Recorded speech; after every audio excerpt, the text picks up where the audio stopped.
When people discuss the best spells in D&D, they're almost always optimizing for combat between player characters and monsters.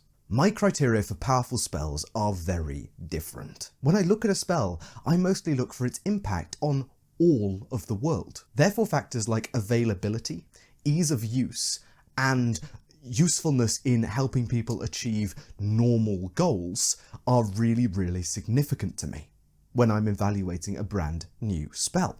Therefore, cantrips are very high on my estimation of powerful spells because they can be used by almost any magic caster, and they can be used as much as you'd like in 5th edition for free. The fundamental truth of the matter is that civilization doesn't happen overnight. There is a lot of misery and iteration between the origins of a species and the development of mass agriculture and large settlements. This is why I really highly value Prestidigitation's ability to cool, heat, and flavour foods over its ability to generate trinkets, illusions, or music. But the 2024 books have released a brand new spell that fit all of my criteria for massive civilizational potential, and the community at large thinks it is useless. Today, we're going to talk about the brand new spell, Elementalism.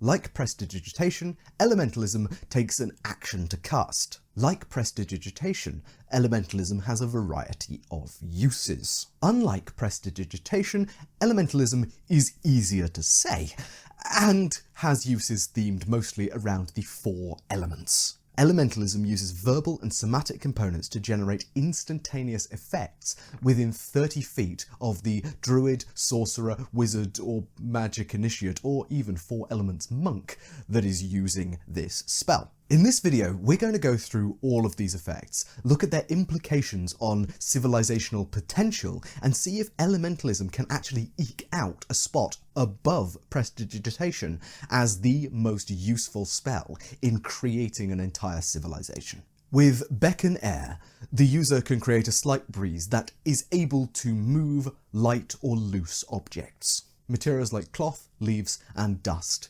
It also can specifically close doors or shutters that have been left open and unsecured. While a slight breeze can be useful for things like airflow, cooling, and directing smoke away and other gases away from where people are, this specific effect is unlikely to form the basis for civilization. The Gust cantrip may simply be a stronger version of this here, with that even potentially, depending on very clearly on DM fiat, being able to turn a turbine, which might help generate power. Unfortunately, an effect minor enough to just rustle leaves is not exactly game-changing. Although the ability to minorly affect airflow may turn out to be useful in certain environments, like living in a small cramped area or underground. It is very useful to help with the exchange of air. In addition, directing smoke out of such an enclosed space may also be quite helpful, if not absolutely necessary, to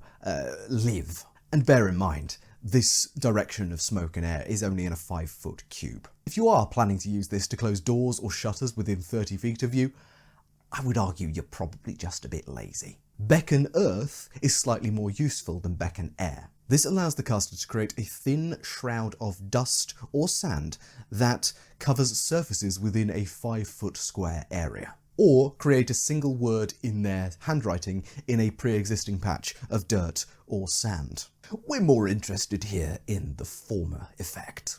Sand is genuinely quite useful, especially as a component of many construction materials and methods. And gathering sand to use in construction is actually a pain, especially as, unless you're in a desert, most sand tends to be saturated with water. This spell specifically allows you to create a shroud of sand within surfaces in a 5-foot square area. Shroud, for me, clearly implies that this layer of sand or dust obscures and covers the surface that it is being summoned upon. Because it's not specified, it is likely that this spell creates a kind of coarse, dry sand instead of waterlogged wet sand or a fine powdered sand. The latter would likely be more useful, and the ability to choose the consistency and size of grain would be massively important if this were allowed. But regardless, creating sand ex nihilo is really quite impressive, especially as this sand sticks around permanently after it has been created.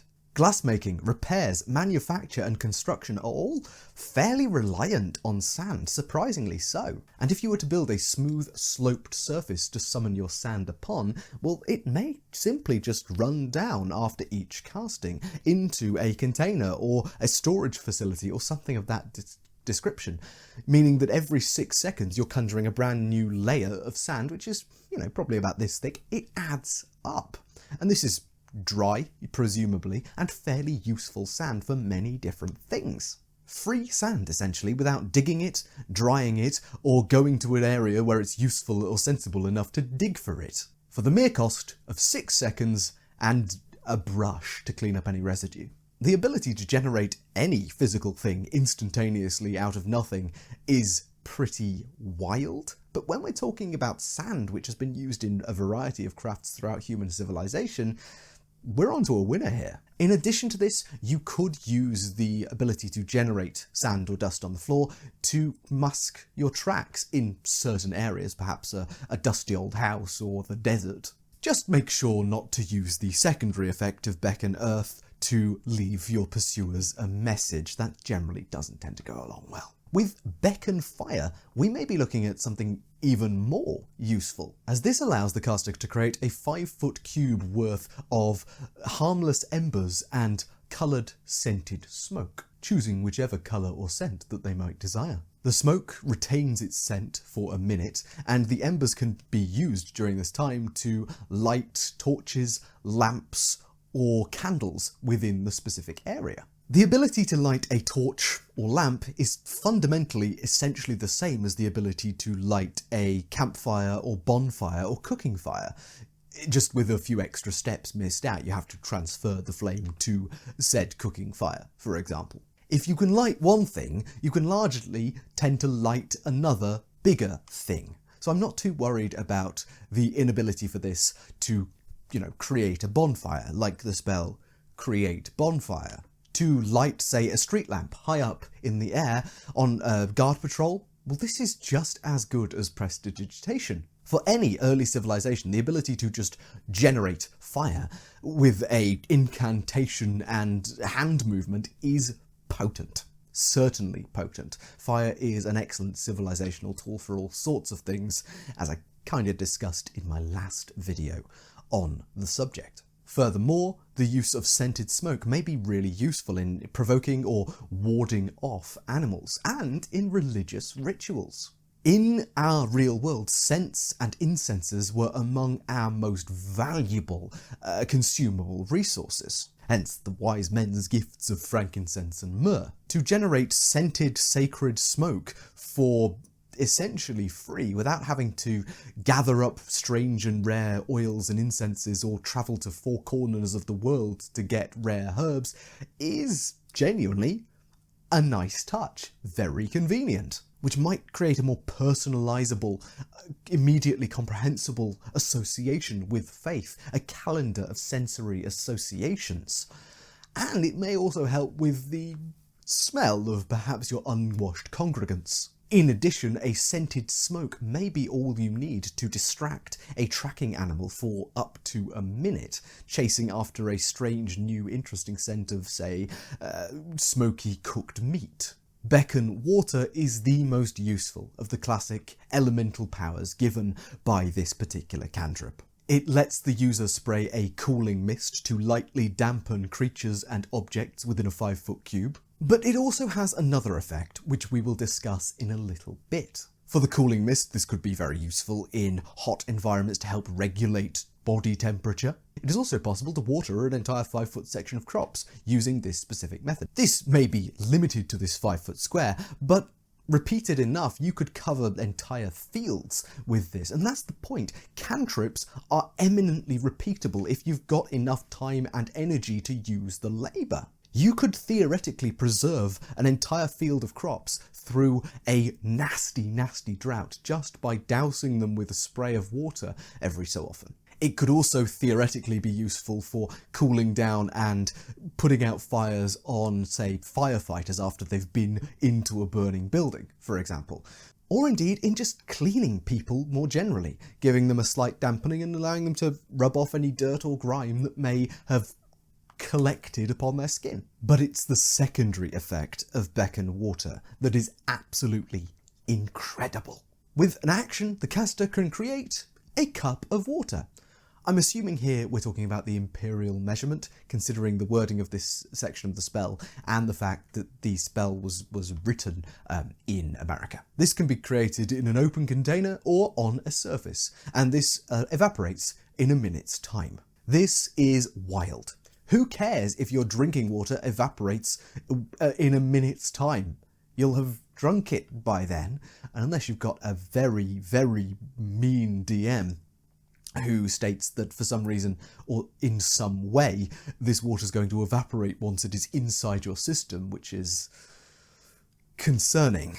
This is game-changing. Besides, on a technical level, if we're imagining a cup or roughly 250 millilitres of water to evaporate within a single minute, then that water's going to need to be super heated anyway, so that's a weapon right there. If this latter, very lawyery, very mean interpretation were true, and it's not able to be drunk as water because it's superheated, well, that is the basis then for an entire industrial steam revolution. Assuming then spontaneous magical evaporation, I see no reason why this water couldn't theoretically then be condensed again, seeing as the word evaporation, not disappearing, is used. Assuming, of course, that you have reasonable capture tools and equipment. Even if none of this is viable, and it is just drinking water which is clean, as per the description of the spell, this is still an unparalleled ability. Unlike Create or Destroy Water, which is a first level spell, this does not require a spell slot.